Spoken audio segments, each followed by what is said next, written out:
Nako, tila raw nagdududa ito pong si Pangulong Marcos Jr. sa resulta ng survey ng Pulse Asia na kung saan ay lagapak at sadsad yung kanyang trust rating, samantalang ito pong si dating Pangulong Duterte at yung kanyang anak na si BP Sara ay patuloy na napakataas ngayon ang trust rating. Ibig sabihin, marami po mga Pilipino ang nagtitiwala sa dating Pangulo at sa kay BP Sara Duterte kumpara sa kasalukuyang Pangulo ng Republika ng Pilipinas. At dito ho ay may binabanggit na tila nagdududa raw po ito pong si Pangulong Marcos sa survey ng Pulse Asia. Mga kababayan, at kasi ito yung trust rating ay 32% lang ho nakuha ni Pangulong Marcos Jr. samantalang si dating Pangulong Duterte ay 63%. Ayan ho ha.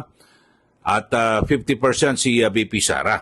Pero meron pong isang nagpatunay na kung saan ay talagang mataas po ang survey ni dating Pangulong Duterte. Ibig sabihin talagang marami po ang naniniwala. Ito ho ay hindi lang ho ito talagang galing ho sa mga survey firm, kundi mismong itong si Baguio City Mayor Benji Magalong ay kanyang pinatotohanan na talagang napakataas po ng survey ni dating Pangulong Duterte at marami po ang nagtitiwala sa kanya.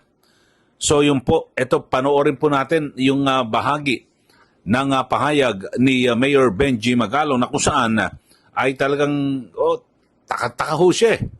Baka akala niya kasi noon, di ba, taas ho ng survey. Pagpasok po ni Pangulong Duterte sa pwesto bilang Pangulo ng ating bansa, di ba talagang kilala hong atigasin, talagang matapang at may paninindigan. Ito pong si dating Pangulong Duterte. Kaya sabi niya, ako baka natatakot lang ang mga tao pag may nagtanong na nagsisurvey kung pabor ka ba o hindi, o ikaw ba'y kontento o hindi sa pamamalakad ni Pangulong Duterte. Baka kala ganun Di ba? Ay, takot, baka mabueltahan tayo. Pero hindi ho ngayon, ang taas po, di ba, sa survey ng dating Pangulo, biriin nyo, nasa The Hague, Netherlands, at nakakulong. Pero ngayon ho, talagang grabe ho, no? At yung pagtitiwala ho ng mga Pilipino sa dating Pangulo. Ito, pakinggan ho natin at panoorin nyo ho itong pahayag mismo ni Baguio City Mayor Benji Magalong. Ang lagi kong iniisip noon is, bakit kaya mataas ang rating ni President Duterte? Ang iniisip ko, yung mga nasa survey ng mga tao, takot lang. No? Takot lang. No? And then when I started campaigning and doing the house to house, tinatanong ko yung mga tao, sinong gusto nilang presidente? Ang taas ng rating ni Presidente, ni PRRD. Ang first na reason is yung feeling of safety. Pati yung mga madre. Nakita mo naman kung paano kumisan na dinidisrespect na ni PRRD si Pope. Pati nga yung Panginoon natin, dinidisrespect na niya. Pero may makakusap ako mga madre. Sabi ng mga Duterte kami. And tinatanong ko sa bakit? Yung feeling of safety na kahit anong oras uuwi ka, safe na safe ka. Unlike in the past na dadaan sila sa eskinita, takot na takot sila dahil marami nakaubad, may mga drug addicts. And during that time, involved na rin yung mga ibang PNP personnel. Meron na rin tayong mga narcopolitics at mga maralaking mga well-known businessmen na involved na rin sa drug. Kaya nakakatakot ang situation nun Kaya more of the safety issue sa tingin ko. Yeah. Okay, so yun po mismo ang pahayag ni Baguio City Mayor Benji Magalong na kung saan ay kanyang pinatotohanan na talagang mataas po ang survey at marami po ang nagtitiwala kay dating Pangulong Duterte. Kasi mamaya paririnig ko parang tila nagdududa itong si Pangulong Marcos Jr. dito po sa resulta ng survey na kung saan ay lagapak ho yung trust rating ng Pangulo.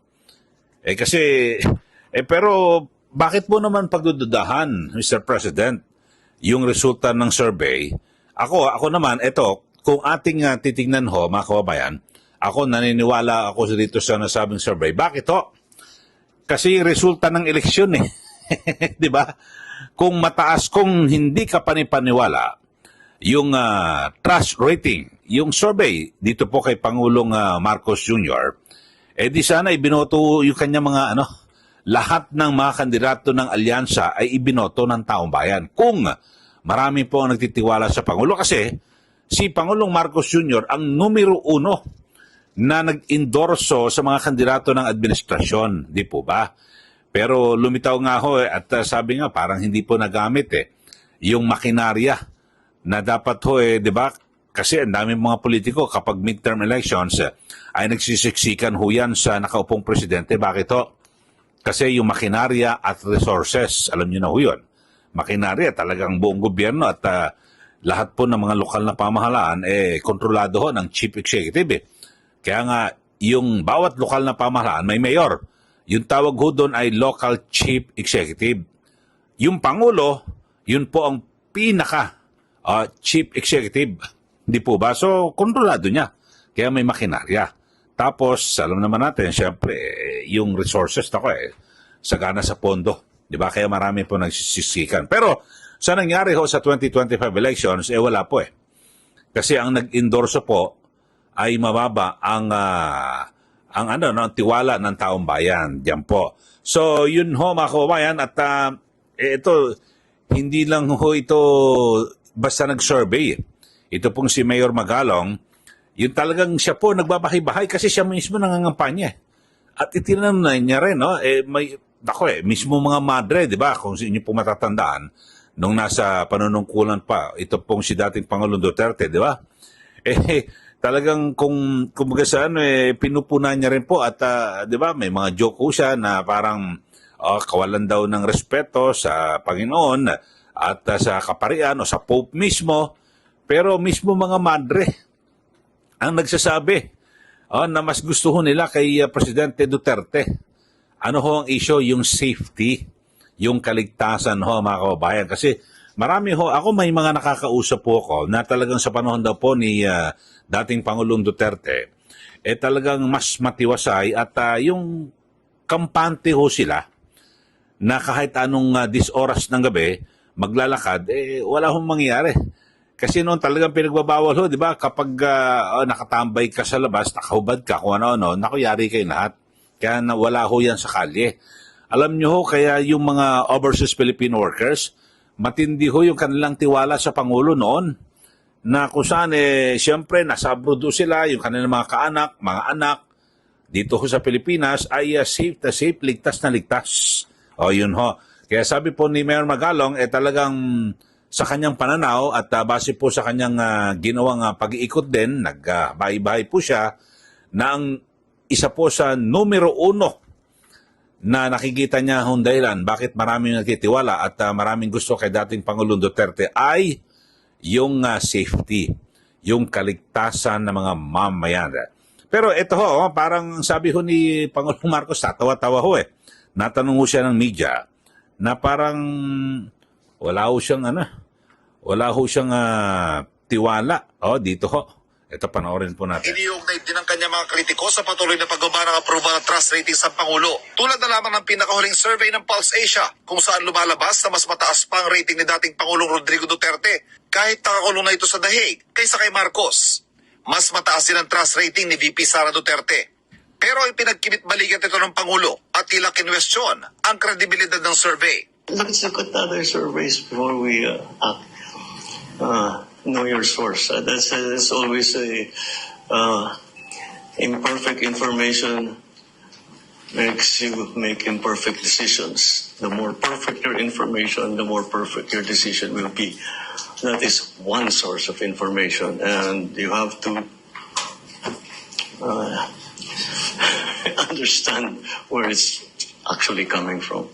Iniugnay din ng kanya mga So, yun ho mga kaubayan. At sabi nga po ni Ivan Mayrina ng GMA, tila kinikwestiyon ni Pangulong Marcos Jr. yung resulta po ng survey, yung kanyang mababang trust rating mga kaubayan. Pero kasi bakit mo kikwestiyonin? Siguro kung halimbawa ay lahat ng kandidato ng alyansa ay nanalo sa nakaraang 2025 elections, tapos mababa yung lumabas na trust rating ho ni Pangulong Marcos Jr., yun, pwede mo questionin. Kasi ikaw nag-endorso sa mga kandidato eh. Tapos nanalo lahat ng kandidato mo. Ibig sabihin mataas ang iyong sa survey, tapos lalabas sa itong Pulse Asia na bagsakan yung trust rating, pwede. Pero nangamote nga eh. Hindi po ba? Nangamote nga yung alyansa noong 2025 election. So, kasi mababa ang trust rating at performance sa nakaraan, pati performance rating na nakuha po ni Pangulong Marcos Jr. So sa tingin ko walang kaduda-duda. Ang pinakamaiinam ho dito na gawin ng ating Pangulo, mga kababayan, kasi talagang may 3 taon pa ho siya sa kanyang panunungkulan at ang pinakamainam ho na gawin, imbes na questionin mo, pagdudahan mo yung mga lumalabas ng survey, dapat ho ay maging gabay mo ito. Reviewin mo, saan ba ako mahina rito? Ito, ano bang dahilan bakit mahina o nababawasan ang tiwala ng taong bayan sa akin? So dapat ganun ho, at patingnan mo, ipaaral mo. Hindi yung parang tatawa-tawa na na pinagdudahan. Kasi kahit sa mga produkto ho, mga kababayan, at halimbawa may lalabas na bagong produkto, nagpapasurvey ang mga yan yung mga kumpanya, at ipapacheck kung anong nagustuhan sa produkto o ayaw para aayusin ho, 'di ba? At para yung quality ho mas maganda. Di po ba? Ganun ho yun eh. Parang dito rin sa panunungkulan, 'di ba? Yung survey niya, halimbawa, check nga bakit mababa ang aking trust rating, bakit marami nagtitiwala? Ako sasagutin ko ho, kababayan, kung bakit marami po ang hindi nagtitiwala o nabawasan. Kasi yung isa ho sa dalawa hong issue ho dito na talagang hindi mo pagtitiwalaan ng Pangulo Una, impeachment. Ayaw niya raw na impeachment. Pero na-impeach po si VP Sara Duterte diyan po sa Kamara at tutuloy na ho ngayon sa Junto, diyan po sa Senado para sa paglilitis. Bagamat may question yan kung yan po itatawid sa 20th Congress. Tapos yung pangalawa ay paulit-ulit ho na binabanggit ho ni Pangulong Marcos Jr. na hindi ko kinikilala yung ICC na yan at hindi mangyayari.